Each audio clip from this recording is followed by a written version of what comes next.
Oi, eu sou a doutora Luciana Vieira, sou alergista, mãe de 2 e... Eu sou a doutora Sara Romano, pediatra, especializada em medicina do adolescente, também mãe de 2, e esse é o podcast do Consultório para Casa. Consultório pra casa, entre risadas e cuidado, Luciana e Sara no compasso da vida.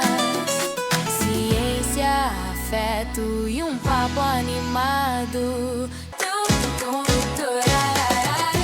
O nosso tema de hoje vai ser sobre alimentação saudável, como substituir alimentos industrializados por alimentos menos ruins para sua alimentação, vai? Eu acho que a primeira coisa que a gente tem que falar, que é importante, é que a alimentação, ela não é a alimentação da criança, ela é a alimentação da família. A criança, ela consome o que a família consome. Não tem jeito. E aí, às vezes, alguns pais falam, por exemplo, eu consumo refrigerante, mas meu filho não toma. Mas ele vai vir a tomar. Conforme ele for crescendo, ele vai começar a consumir porque você consome. Então é importante a gente ver a alimentação como um todo, né, Lu? Sim, até a gente percebe muito isso no consultório, viu, gente? Às vezes sempre uma criança acima do peso e a família toda tá acima do peso. Uma criança que tem alteração do colesterol e a família toda tá com alteração do colesterol. Então, assim, a criança vai comer o que a gente vai oferecer. Então, muitas vezes a gente até brinca com os pais que, assim, não é a criança que vai no mercado, não é ela que tá fazendo as escolhas, não é ela que tá preparando a comida. Então, a culpa da alimentação ruim é realmente da família. Então, é algo que a gente tem que rever, porque tá associado com um monte de doenças, desde doenças de coração até doenças alérgicas. Então, bora começar a mudar? Então, pra gente entender, né, pra gente poder dar as dicas pra vocês e até no consultório pra gente entender o que acontece, que eu acho que é bacana de vocês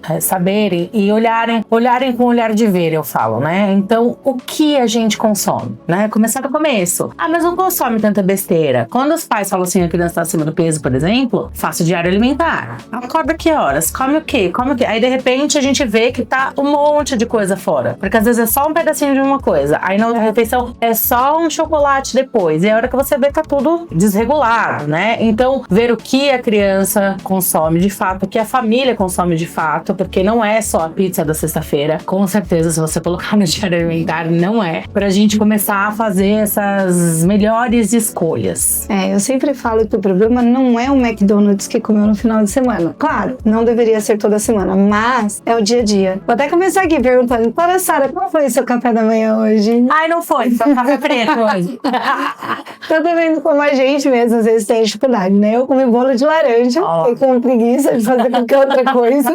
E café também não foi uma alimentação muito ótima com todos os grupos alimentares. Então, são coisas que a gente tem que rever. Então, a gente é exemplo. Não adianta a gente querer que a criança siga e faça alguma coisa se a gente tá fazendo tudo errado. Eles aprendem muito mais vendo o que a gente faz do que o que a gente fala, né? Eu acho que isso vale pra tudo. A gente tem que se rever como pessoa. Quando a gente quer ter um filho e quer que ele siga algumas coisas, a gente também tem que fazer, né? A atividade física também entra nisso, tá? Exatamente. Se o pai e a mãe não faz, como é que eles querem incentivar a criança? A criança vai fazer. Justamente, tem que ser parte da família. Qual que é a primeira coisa que você tem que saber? Primeiro, você saber classificar esses alimentos. Você saber o que é um alimento processado, o que é um ultraprocessado, o que é um alimento in natura, doutora Sara? Então, vamos lá. Alimento in natura é aquele que tá pronto da natureza. A fruta pronta, o ovo, por exemplo, que tá ali pronto, né? Tudo que for natural é um alimento in natura. E aí a gente tem os alimentos minimamente processados. São alimentos que passam por processos mínimos, realmente. Por exemplo, o arroz, o feijão,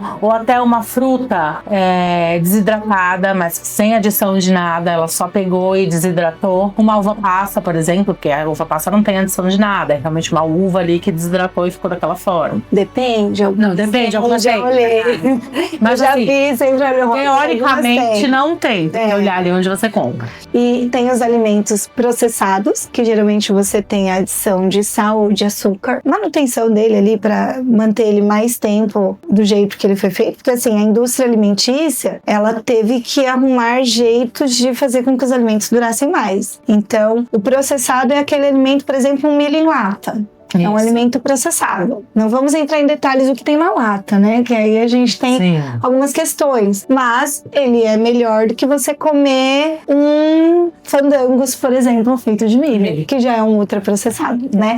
O ultraprocessado já é aquele alimento que você tem outros aditivos químicos. Então você tem estabilizante, tem corante, tem adoçante, estimulante e várias outras coisas que a gente nem sabe o que é. É aquele alimento que você vai olhar o rótulo e tem coisas ali que você fala, isso não existe na minha cozinha. Então aquele alimento é um ultraprocessado. Inclusive saiu recentemente uma nota que alguns salgadinhos, alguns produtos não são nem recomendados para consumo humano. Tá? Que legal. Doritos eu sei que é um deles. Esses dias a gente foi viajar, e sempre que a gente vai viajar de carro, é tipo aquele dia da besteira em casa, né? Viajar mesmo, né? Não é só qualquer saidinha, mas assim, é quando eu levo um salgadinho. E aí eu fui tentar achar um salgadinho que seja menos ruim. Então eu fiquei lá procurando e olhando os rótulos. Gente, o único salgadinho que tem menos coisa é o fandango de presunto. Por incrível que pareça. O de queijo já tem uma lista gigante. E o de milho, o de fandango de presunto, ele só tem mesmo milho e mais alguma coisa menos. As batatas todas têm muito óleo e a gente não sabe que tipo de óleo tem lá. Então assim, foi o único que eu achei menos ruim. E amendoim, aqueles amendoins, dependendo do amendoim, a maioria tem glutamato, tem outras coisas, mas aquele amendoim que tem aquela casquinha branca também, se eu não me engano, tá ok. Tá ok. Né?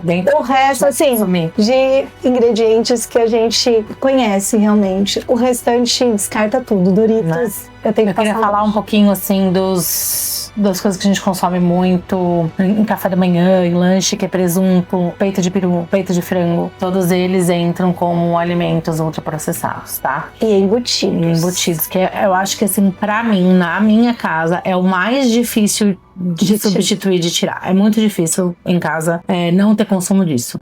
Eu desisti de não ter, porque eu acho que o tirar totalmente é complicado. Então, como eu faço a compra, eu coloco no final de semana, eu compro tipo 100, 200 gramas e aquilo acabou, foi. Essa é uma dica legal, né? Tá? Então assim, a quantidade, a gente regula isso também. Agora, por exemplo, na casa dos meus pais, a gente já tinha comentado, linguiça calabresa vai no feijão. Então, tá no dia a dia. No todo dia. Então, o que eu faço? Na minha casa não tem, eu não compro nem mais linguiça calabresa. É uma coisa assim, vou fazer uma receita específica e eu gosto.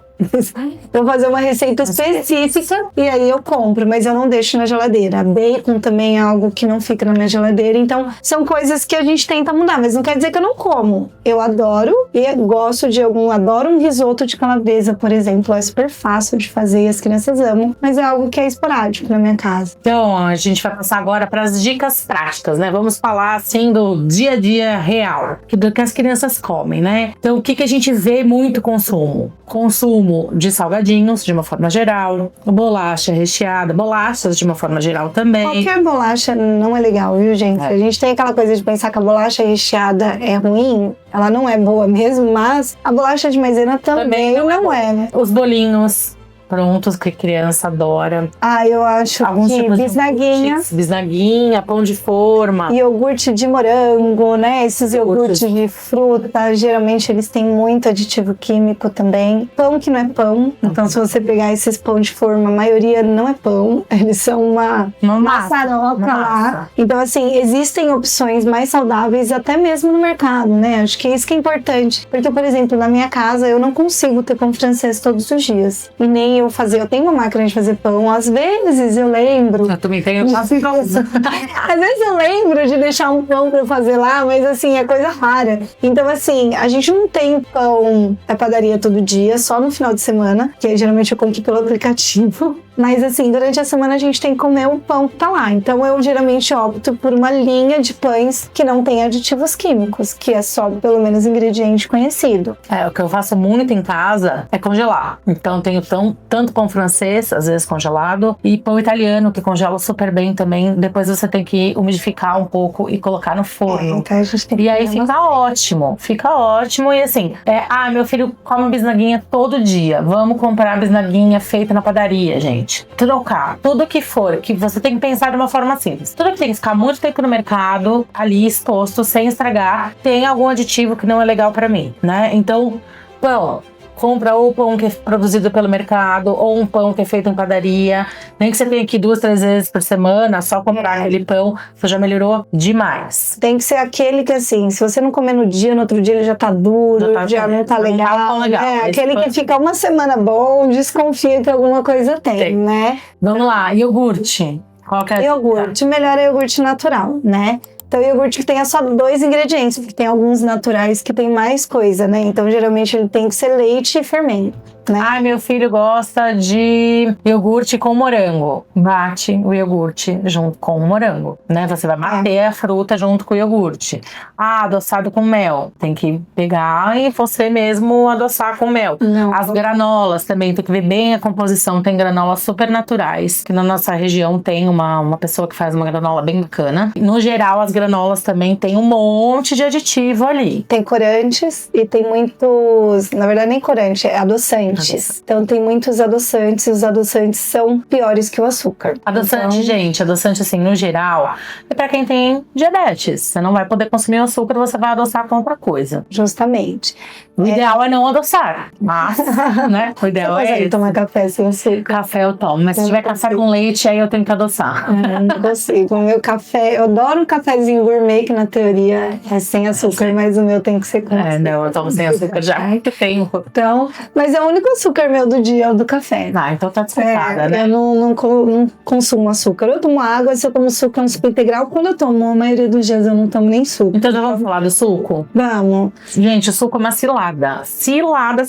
A gente acha um suco, não, mas tá falando que é melhor, mas o suco em si já não é bacana da gente consumir. Mesmo o suco de fruta, né? Tem algumas questões, vou deixá-lo falar. O suco, gente, a questão é que assim, você tá processando a fruta. Então você já não é um alimento in natura, né? Você bateu, você perde fibras. E assim, você tem que pensar, e eu falo muito isso na introdução alimentar. Se você vai dar uma laranja para um bebê, ele vai chupar uma laranja. Se você der um suco de laranja, ele vai estar chupando equivalente a umas 3 laranjas, mais ou menos. Então, olha o tanto de açúcar que tem, tanta frutose, que é o açúcar da fruta que tá ali. Esse açúcar no nosso corpo, ele vai virar glicose. Então, ele vai aumentar o risco aí de diabetes, de várias coisas. E esse excesso de frutose, então esses sucos industrializados, esses sucos de caixinha, mesmo que sejam os 100% integral, eles têm muita frutose. Então se a gente consumir em excesso, isso está relacionado ao aumento de alergias e de outras doenças cardiovasculares. Então não é saudável. Posso tomar? Entre os sucos é melhor o 100% integral, se não dá para ser o natural? Sim, mas existe uma quantidade que é recomendada. Qual seria, doutora Sara? Vamos lá,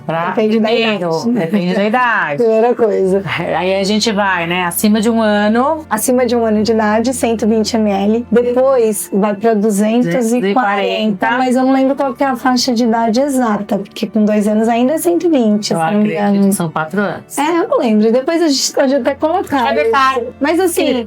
Na legenda. Eu falo assim, pro Samuel, o que eu falo pra ele? É 1 copo por dia, que é muito difícil de eu conseguir seguir isso, porque como ele fica em vários lugares, o nosso maior problema em casa é suco, mesmo 100% integral. O problema quando a gente sai, claro que vai consumir suco, às vezes natural, se não tem natural, acaba indo pra um suco ali pronto, mas não é uma coisa assim que tem na minha mesa sempre, mais de final de semana. O que acontece com o seu presunto, acontece comigo com o suco. Uma coisa legal de dizer sobre os sucos é que muitas mães falam, ai, meu filho não come, meu filho não quer comer, meu filho não quer comer. E aí a gente vai lá no diário alimentar que a gente faz e vê que aquela criança consome uma quantidade enorme de suco. Como ele tem ali a frutose, que vai virar glicose, ele é um alimento que dá energia. E aí a criança fica com energia, ela não tá com fome, né? Porque ela tá consumindo aquela energia proveniente do suco. Então, muitas vezes, pra gente arrumar a alimentação, a gente tem que realmente dar uma tirada desse suco. Eu peguei uma criança uma vez, ela tinha uns 4, 5 anos. Gente, ela tomava mais de 1 litro de suco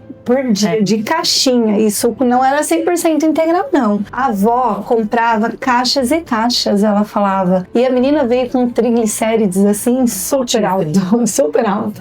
E aí eu conversei com a avó começou a diminuir. E foi coisa de mudar o hábito mesmo. E ela achava que ela estava fazendo bem pra criança, que o suco era saudável, né?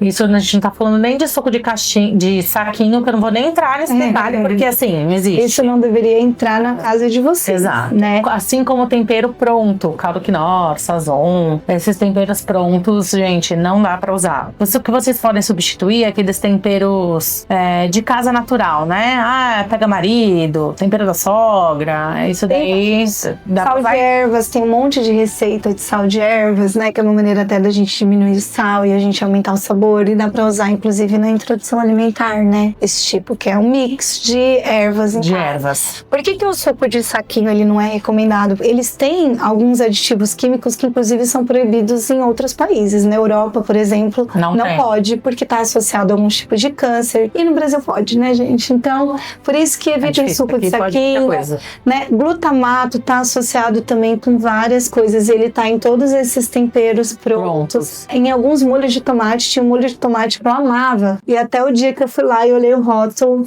tinha glutamato. Nunca mais, né? Já não é muito legal a gente comprar um molho de tomate, mas com glutamato não compra. Molho de tomate é uma dica que eu tenho do Elefantão, que é tomate e sal. Então, a gente tem que aprender a ler rótulo, né, gente? Quanto menos... O primeiro ingrediente que vem na leitura do rótulo é o que tem em maior quantidade dentro daquele produto.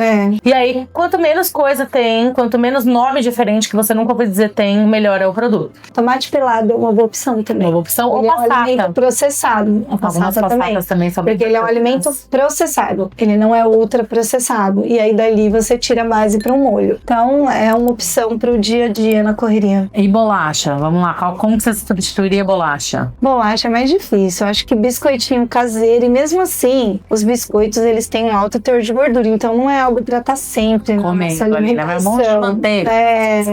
Eu adoro, né? Um biscoito manteigado. Mas bolacha é algo que a gente deveria aqui realmente evitar. Tem até algumas que eles falam que são meio veganas, né? Eles adoram colocar, né? Que é vegano, não sei o quê, mas você olha lá a lista de ingredientes, é um ultraprocessado. É uma coisa bacana também que a gente tem que ver, porque assim, vegano, o que é um alimento vegano? É um alimento que não tem nada de origem animal. Isso é um alimento vegano. Não quer dizer que ele é saudável, que ele tem baixa caloria, não quer dizer nada disso, tá? A gente às vezes é enganado pela indústria, porque a indústria ela não tá preocupada com a sua saúde, ela quer que você consuma, né? Então ela vai ver o que vende mais e fazer um slogan a partir disso daí. E também é importante, só aqui um adendo, que a gente tem que evitar que a criança tenha contato com esses alimentos antes dos 2 anos de idade, porque é quando o paladar dela tá se formando. E esses alimentos da indústria, eles mudam o paladar. Eles têm muita gordura, eles têm muito açúcar, que é justamente para agradar mais o nosso paladar. E aí a criança acaba não vendo muita graça numa fruta, numa salada, e acaba moldando aí os hábitos alimentares dela pra vida. Então, tomem cuidado também quando vocês vão introduzir esse tipo de alimento. Uma coisa muito bacana que eu gosto de substituir como snack, a pipoca. Aí a gente tá falando de uma pipoca de panela, tá, gente? E a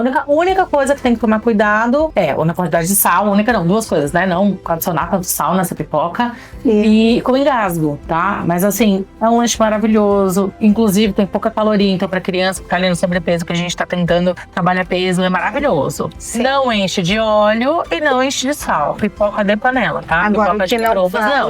A de micro-ondas é gordura hidrogenada que tem ali, então a gente tem que evitar ao máximo também. Tem daquelas pipoqueiras, né? Tudo bem que a pipoqueira é meio ruim, aquelas elétricas, porque elas não grudam o sal, porque não tem, né? Então você teria que derreter uma manteiga e jogar lá, mas é uma opção, é melhor que a de micro-ondas, né?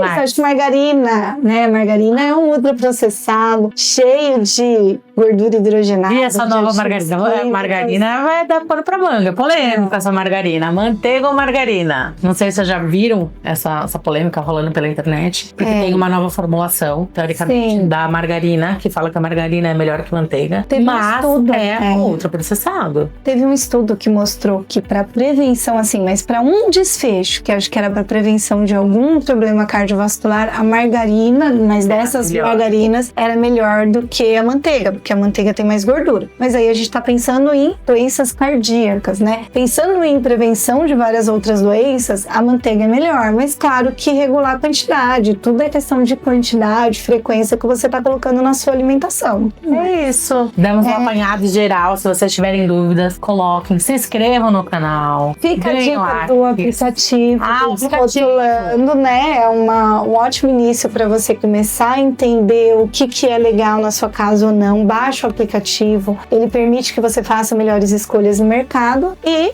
nós estamos aqui à disposição para vocês colocarem dúvidas. Coloquem nos comentários tema que vocês gostariam de ver aqui, que a gente vai estar preparando aí os próximos materiais. Até a próxima. Esse foi o podcast do Consultório para Casa. Com a doutora Sara e a doutora Luciana.